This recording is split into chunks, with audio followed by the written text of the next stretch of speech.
2024 లేదా 25లో డిగ్రీ లేదా బీటెక్ చదివారా? సాఫ్ట్వేర్ జాబ్ కోసం ఎదురు చూస్తున్నారా? అయితే కోడ్ జ్ఞాన్ 100 డేస్ కోర్సులో చేరండి, జాబ్ సాధించండి. Welcome to Suman TV. నేను మీ Suman TV Nag. According to legal knowledge కనుక మనం చూసుకుంటే తండ్రి ఆస్తిలో ఎవరికి వాటా ఉంటుంది? సో చాలామందికి అంటే మా నాన్న సంపాదించింది నాకే, లేదు అని అంటే నేను వేరే వాళ్ళకి ఇస్తాను, ఇలా చేస్తాను అలా చేస్తాను అని చెప్పేసి మాట్లాడుకుంటూ ఉంటారు. కొంతమంది ఏం చేస్తారంటే మొత్తం తగలబెట్టేస్తారనమాట. ఎవరెవరు అంటే బూడిదలో పోసిన పన్నీర్లో చేసేస్తూ ఉంటారు. బట్ తండ్రి ఆస్తి ఎవరికి చెందుతుంది? ఇందులో భిన్న కోణాలు ఉన్నాయి. లీగల్గా చూసుకుంటే ఈరోజు మనతో పాటు హైకోర్టు అడ్వకేట్ అలగరి రవీంద్రనాథ్ గారు ఉన్నారు. అది వారి మాట్లాడి తెలుసుకుందాం. Hello sir. హాయ్ అండి నాగరాజ్ గారు. తండ్రి ఆస్తిలో ఎవరికి వాటా ఉంటుంది? జనరల్గా చెప్పాలంటే ఒక కుటుంబంలో తండ్రి అనేటువంటి ఆ స్తంభం ఏదైతే ఉంటుందో మేజర్ రోల్ ప్లే చేస్తుంది ప్రతి ఒక్కరికి కూడా. అవునండి, అవునండి. అండ్ యజమాని అని అంటే అదేం చిన్న విషయం కాదు కదా సార్. మన పాయింట్లో నుంచి చూసినప్పుడు అది కుటుంబమేమో, బట్ సొసైటీకి అతను ఉండేటువంటి బిహేవియర్ వల్లే అన్ని ఇమేజెస్ పిల్లలకి ఏ విధంగా వెళ్తూ ఉంటాయంటే ఆస్తి పంపకాలు ఏ విధంగా అయితే జరుగుతాయో ఇమేజ్ కూడా ఆ విధంగానే వెళ్తూ ఉంటుంది. అవునండి, అవునండి. సో అలాంటి తండ్రి ఆస్తి ఎవరికి చెందుతుంది జనరల్గా అయితే? తండ్రి ఆస్తి అంటే తండ్రి యొక్క ప్రాపర్టీ, స్థిర చరాస్తులు ఎవరికి చెందుతాయి, ఎలా భాగ పంపకాలు చెందుతాయి అన్న విషయం మీద నేనే దీన్ని 4 పార్ట్స్గా డివైడ్ చేసుకుంటాను నాగరాజ్ గారు. ఇక్కడ తండ్రి యొక్క ప్రాపర్టీ, స్థిర చరాస్తులు 4 విధాలుగా చెప్పినప్పుడు అంటే ఏంటి? ఒకటి, తను వీలునామా రాస్తే ఎలా చెందుతుంది, వీలునామా రాయకుండా చనిపోతే ఎలా చెందుతుంది, అతను చనిపోయిన తర్వాత కుమార్తెలకు కూడా అందులో ఆస్తి యొక్క భాగ పంపకాలు ఎలా ఉంటాయి. ఇది కాకుండా ఆయన బ్రతికి ఉన్న కాలంలో ఆయనని సరిగా చూసుకోకపోతే, ఆయన ఉన్నప్పుడే గిఫ్ట్ డెడ్ కానీ ఇతరత్ర కారణాలు ఇచ్చే పిల్లలకి ఆ యొక్క ప్రాపర్టీ ఇచ్చినప్పటికి కూడా అవి ఏ రకంగా మళ్ళీ వెనక్కి తీసుకోవచ్చు. ఇలా ఒక 4 పాయింట్స్ని అంటే 4 డివిజన్స్ తీసుకునే యొక్క విషయం మనం చెప్పుకోవచ్చు. అందులో ఫస్ట్ పాయింట్, తండ్రి వీలునామా రాస్తే ఎలా చెందుతుంది. ఫర్ ఎగ్జాంపుల్, తండ్రి బతుకున్నప్పుడే తన యొక్క ప్రాపర్టీ ఎవరెవరికి ఎంతెంత ఎలా చెందాలి అంటూ ఒక వీలునామా రాశారనుకోండి. అంటే పలానా ప్రాపర్టీ ఇది, పలానా ఇల్లు ఈమె తన కూతురికి ఇస్తుందని చెప్పి అతను పూర్తిగా భాగ పంపకాలు చేసి, 2 కుమారులున్నా, అమ్మాయిలున్నా, కూతుర్లు కొడుకులు ఎవరున్నా, ఒక్కరే ఉన్నా, తన భార్య బతుకున్నా, ఇలా రకరకాల సందర్భాల్లో ఎలా ఉన్నప్పటికీ కూడా వీలునామా అనే ప్రక్రియ ద్వారా కానీ కరెక్ట్గా రాసుకోగలిగితే అందులో ఎలా అయితే వివరించారో దాని తగ్గట్టుగా కూడా, అంటే అతను మరణాంతరం విల్ అంటే ఏంటి? యాక్చువల్లీ వీలునామా అంటారండి. WIL విల్ ఫామ్ ఎప్పుడు వాడతాం? ఫ్యూచర్ టెన్స్లో వాడతాం. దట్స్ కాల్డ్ వీలునామా. చాలా మంది తెలియని విషయం ఏంటంటే విల్ డెడ్ అంటే విల్ అంటే విల్ ఫామ్ అనేది అంటే ఇంగ్లీష్ గ్రామర్లో విల్ ఫామ్ ఎప్పుడు వాడతాం? ఫ్యూచర్ టెన్స్లో వాడతాం. అంటే తన తదనంతరం ఎవరైతే తండ్రి ఇంటి పెద్ద ఇంటి యజమాని ఎవరైతే చనిపోయారో అతని మరణాంతరం ఆ యొక్క ప్రాపర్టీ వీలునామాలు ఎలా రాస్తారో దాని తగ్గట్టుగా చెందే అవకాశం ఉంటుంది వీలునామా ప్రక్రియ ద్వారా. ఇది ఒక సరైన ఒక అనుభవం ఒక న్యాయవాది రాసినటువంటి విధానం వేరే విధానం ఉంటుంది. అదొక పార్ట్.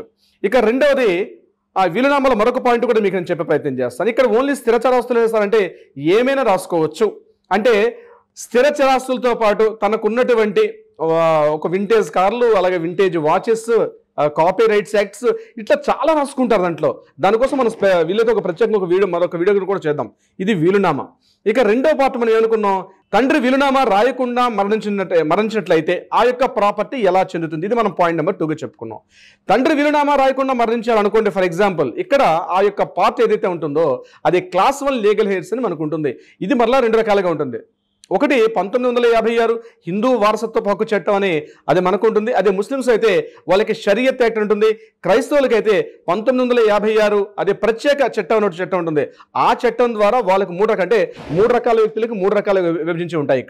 ఇక్కడ హిందూ విషయం వచ్చినట్లయితే హిందూ అవిభాజ్య ఫ్యామిలీ అంటే హిందూ యొక్క అన్డివైడెడ్ HUF అంటారు.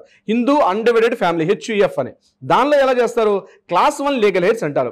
క్లాస్ 1 లీగల్ హెయిర్స్ కింద ఎవరు వస్తారు అంటే క్లాస్ 1 లీగల్ హెయిర్స్ కింద ఎవరు వస్తారంటే ముందుగా భార్య, అదేవిధంగా కొడుకు, నెక్స్ట్ కూతురు, తర్వాత వచ్చే పార్ట్ తల్లి. అంటే చనిపోయినటువంటి వ్యక్తికి తల్లి ఉంటే ఆమెను కూడా ఒక పార్ట్ చేస్తారు. ఉన్నటువంటి ప్రాపర్టీ 4 భాగ పంపకాలు చేసుకుంటూ వస్తారు. క్లాస్ 1 లీగల్ హెయిర్స్ ఉంటాయి. ఒకవేళ క్లాస్ 1 లీగల్ హెయిర్స్ లేకపోతే క్లాస్ 2 లీగల్ హెయిర్స్కి వస్తుంది. క్లాస్ 2 లీగల్ హెయిర్స్ లేకపోతే అది ఎలా వస్తుందో అదొక ప్రత్యేక వీడియో చేద్దాం. అదంతా ఒక పెద్ద సబ్జెక్ట్ అది. So anyway class 1 legal hairs ఉంటారు. సో ఒకవేళ అతను మరణాంతరం ఎలా ఉంటుంది, ఈ యొక్క ప్రాపర్టీని ఈ రకంగా విభజించుకునే అవకాశం ఉంటుంది. ఇది అతను మరణించిన తరువాత.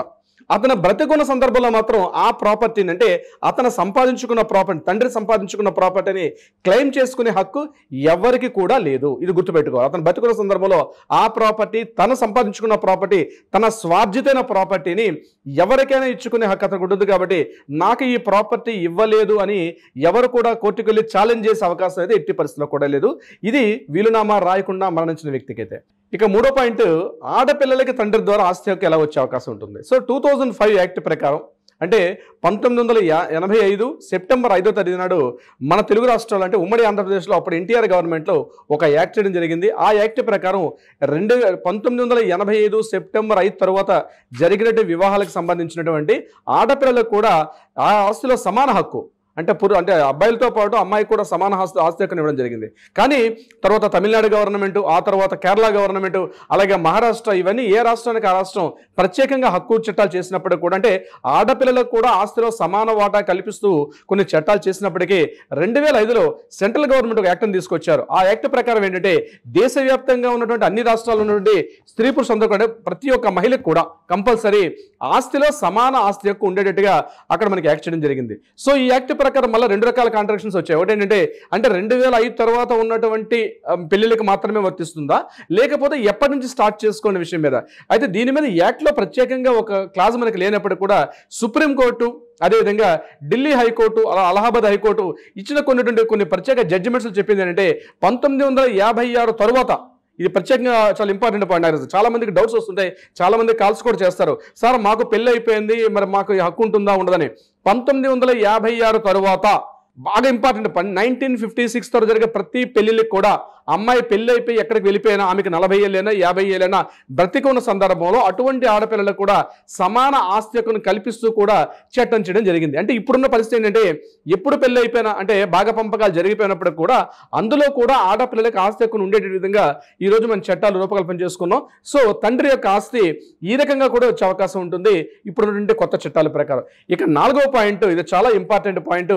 తండ్రి యొక్క ఆస్తి ఉంది, అతను బ్రతికి ఉన్నారు, కానీ తండ్రి కాస్త మంచి చేసుకున్నారు, ఆయన కాస్త ఆలనాపాలన, వృద్ధాప్యంలో ఆయన కాస్త ఆలనాపాలన అన్ని చూసి ఆ తండ్రికి మాత్రం సరైన వైద్య ఆరోగ్య సదుపాయాలు ఏవి కూడా కల్పించకుండా, ఆయన్ని పూర్తిగా చూడకుండా ఆయన్ని కాస్త వృద్ధాశ్రమాల్లో పడేసి ఇతరత్ర సీనియర్ సిటిజన్ అయిపోయాడు అని ఆస్తిని తీసుకొని పూర్తిగా బయట వృద్ధాశ్రమంలో పడేసిన సందర్భాల్లో as per senior citizen act 2007 ప్రకారం వీళ్ళకి ఏంటంటే, ఒకవేళ పిల్లలకి ఆస్తి హక్కు ఇచ్చినప్పటికి కూడా అది గిఫ్ట్ డీడ్ కావచ్చు, ఇతరత్ర ఏ మార్గాల ద్వారా పిల్లలకి ఆస్తి హక్కుని ఆ తండ్రి వివరించి ఇచ్చినప్పుడు కూడా అందులో ప్రత్యేక క్లాస్ పెట్టుకోగలిగితే, అంటే ఎనీ టైం నా పిల్లలు సరిగ్గా చూసుకోకపోతే ఆ ప్రాపర్టీని మరలా వెనక్కి తీసుకుంటాను అని కానీ మెన్షన్ చేసుకోగలిగితే, ఒకవేళ ఇచ్చిన తర్వాత కూడా ప్రత్యేకంగా ఉన్నటువంటి మనకి ఈరోజు ఉన్నటువంటి మన రాష్ట్రంలో, తెలుగు రాష్ట్రాల్లో, ఆంధ్రప్రదేశ్ కావచ్చు, అదేవిధంగా మన తెలంగాణ రాష్ట్రంలో కావచ్చు, ఇక్కడ ఆర్డీఓకి ప్రత్యేక విశేష అధికారులు ఇచ్చారు. ఆర్డీఓని సంప్రదించి సీనియర్ సిటిజన్ యాక్ట్ ద్వారా మరలా ప్రాపర్టీని వెనక్కి తెచ్చుకునే అధికారం కూడా ఉంటుంది. ఇది ఒక 4వ పాయింట్ మనం చెప్పడం జరిగింది. అంటే ప్రాపర్టీని, స్థిర చరాస్తులకు సంబంధించి బంగారం కావచ్చు, వెండి కావచ్చు, అదేవిధంగా ఇమ్మూవబుల్ ప్రాపర్టీస్ ఏవైనా సరే ఒకసారి పిల్లలకు అందజేసిన తర్వాత, ముఖ్యంగా తండ్రి నుంచి వచ్చిన వారసత్వం ఇన్ని రకాలుగా విభజించే అవకాశం కూడా ఉంటుంది.